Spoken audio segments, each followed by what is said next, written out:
Hi there guys, welcome back to the channel. So you might recognize this little buggy here. Client brought it back saying that he's got a air leak on one of these solenoids over here, this bugger lying here. In the previous video I also worked on this one and we did this little bypass here with a new non-return valve on that point at the back. So that one wasn't giving the issue. The problem on this part was that he had a small air leak on this existing uh, non-return valve and solenoid over here. So I started up the compressor, ran it, and straight away heard that we've got an air leak. Just want to show you quickly. So this over here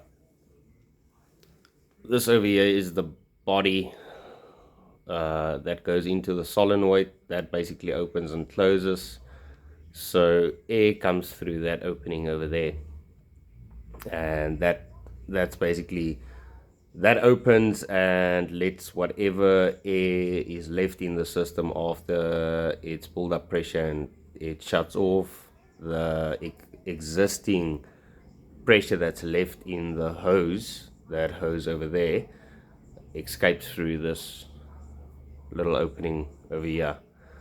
If you've got a bad non-return, as discussed in the previous video, if you've got a bad non-return, it's just gonna keep on blowing air out of there. So now what happened, I'm just gonna show you. So this bugger goes in there in the solenoid that connects to your non-return valve, and this cap just secures it on top here. This cap also, except for the fact that it secures it onto this fitting here, this cap also acts as a breather. So if that air escapes, it's got small little holes, and that lets the air escape. The problem is, I don't know what happened exactly, but the cap for this side here, the thread was completely destroyed, so there was no way of securing it on here. But other for that wasn't the only issue, it's also the non-return. I'll give you a closer look now. The non-return has also failed, but when I try to get the non-return out, what normally happens with these pewter non-return, very cheap Chinese fittings, is they tend to get hot, brittle, and as soon as you try and remove them, you are left with the thread breaking off inside the tank. So in this video, what I'm going to do, and I told the client, listen, yeah, we're going to keep on spending money on this unit, because all I'm going to do is I'm going to keep on replacing the non-returns for you, keep sorting out the solenoids, because that is a known problem on these machines. So we can either keep on doing this for you, or let me try something. And what I'm going to do today is I'm going to try this. I'm going to put normal half-inch non-returns on here, a better quality non-return. So I've got adaptive fittings to take it from the 3/8 to the half-inch, and I'm going to put those two non-returns on here. I'm going to have two blow-by pipes, so that's going to basically replace these solenoids. Two coming out of those non-return valves, join them with the TPs and take them into my new pressure switch. And hopefully that sorts out this problem forever. So in this video, I'm going to put that whole jig together, and we're going to hold thumbs that it actually works.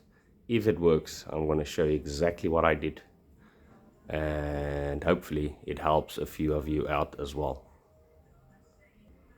So first thing I'm going to do now is I'm going to try and remove this bugger of a thread that broke off inside the tank. What I've found to work is, I don't know, they use a type of a resin glue as a sealant, a thread sealant on these units. So trying to remove that, you're going to have to drill it out, and then you have the opportunity of destroying the thread. So what I have found to do the job is to heat up the tank around the fitting. So it heats up that resin glue that they use, and once it's heated up, I take a big flat point screwdriver, I hit it in, and I try and turn it out. So I'm going to try that quickly and see how it goes.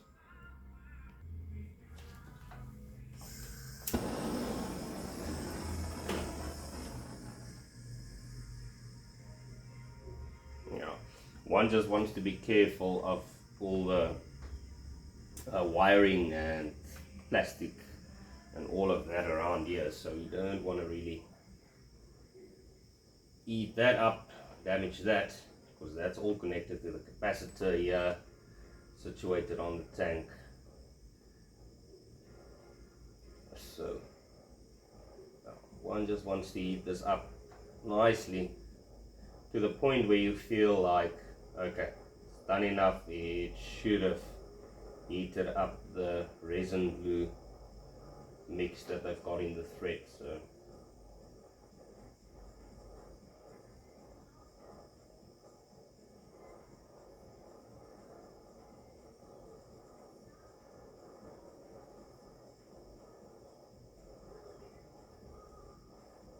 the more I work on these trade air units, the more I'm just aware of how cheaply they are built. I'm sorry to say this, and I'm not going to be a naysayer towards trade air and whatever else they're doing. I'm not saying that they're the worst company and doing everything they do cheap. It's just whoever designed this compressor did it perfectly, except for the fact that they went with these cheap non-returns.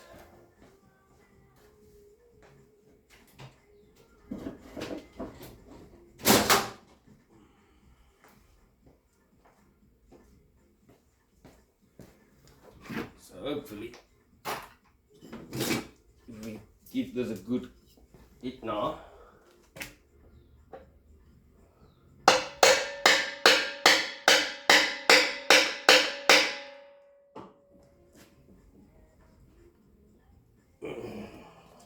That's pretty tight.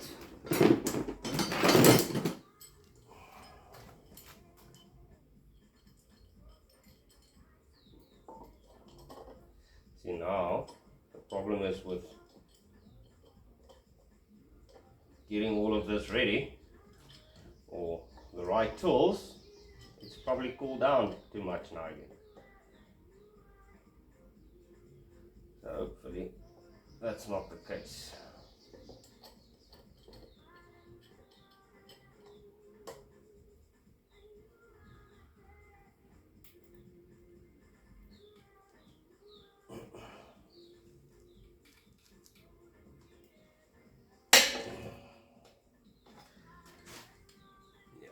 So that's no good.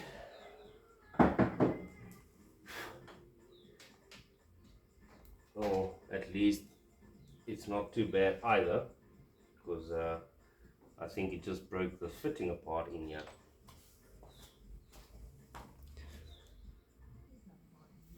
Yeah, so let's check quickly. I cleaned it up now. So I've got this fitting here, which I just used to test to see if the thread is working nicely. That's perfect. So yeah, all it took was a bit of hammering. I actually used a flat point screwdriver and a hammer, and I managed to break away all the thread on the inside. Not thread, all of the leftover pieces of the broken non-return off of the thread, and I just took a brass brush like this on a cordless, and I just cleaned it up. Perfect. Bob's your uncle working. So that thread is safe. I just want to clean this one as well.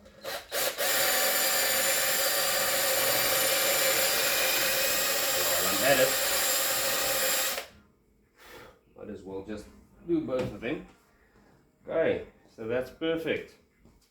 Okay, what I'm going to do now is I'm going to disconnect this solenoid out of this pressure switch, disassemble this whole pressure switch, take it off, put my new pressure switch on. Now the difference between these two, just want to give you a look-see quickly. So this new pressure switch just has a fitting at the bottom where you can use your PU piping and just push it in there. That is for the small pipe coming from the non-return. So that's the difference between this this pressure switch and this one. So I'm gonna have to take this whole pressure switch off here quickly, take all of this off and put it back on here, put the new pressure switch on, and then we can start assembling the non-returns into the pressure switch. Okay, so first thing we're gonna need is just a Phillips screwdriver. Take this out here. Should be Phillips. Oh, broken. Great. Yeah, that's the one you're supposed to normally take out there. Okay, power is disconnected. So then we can start disconnecting our main wiring. So one side of the wiring on this pressure switch comes from your power point. Just want to show you quickly. So pretty normal. Whenever you do a pressure switch, when you want to do the wiring on a pressure switch, you normally have your neutral on top. So just make sure that one side goes to the motor, doesn't matter which side. One side goes to the motor, one side goes to your plug point. Also, so they're lying crossover like this. All you need to do is make sure that your neutral of your incoming is on top, neutral of your outgoing is on top, power of your incoming bottom, power of your outgoing bottom, and earth on the sides. Very straightforward.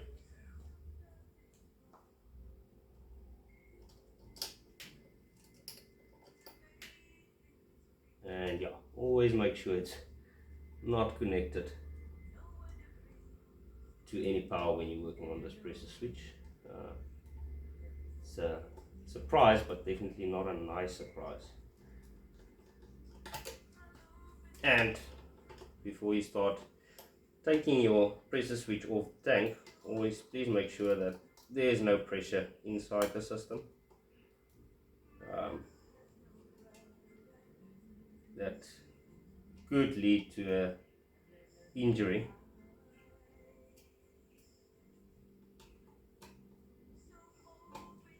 Luckily it hasn't happened to me yet, but I have heard of people getting close to losing an eye, getting a nice bump on the head. So just one thing to keep in mind, always make sure that there's no pressure left in the tank.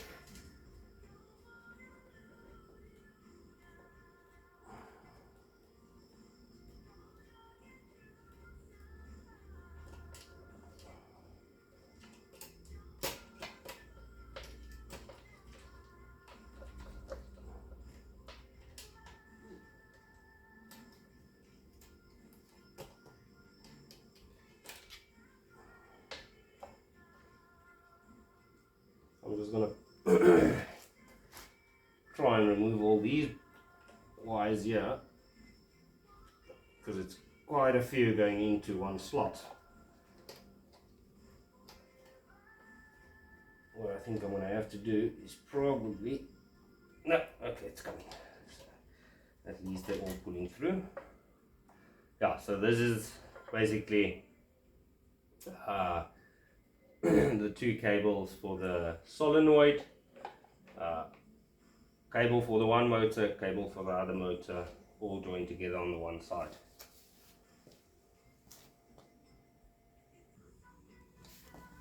And boom, new non-return, non-return, that word is stuck in my mouth, head.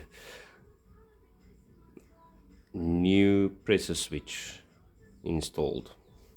So, just want to give you an idea of how bad these fittings are. I mean, just check out this one broke off. That, what you see there, is supposed to be a non-return. Then, I wanted to disconnect the hose now, and look how beautiful this hose looks. I don't know, guys. I don't know about the parts they put on here, but yeah, I'm gonna try and sort that out quickly now, because that's now another issue that I need to deal with on this compressor.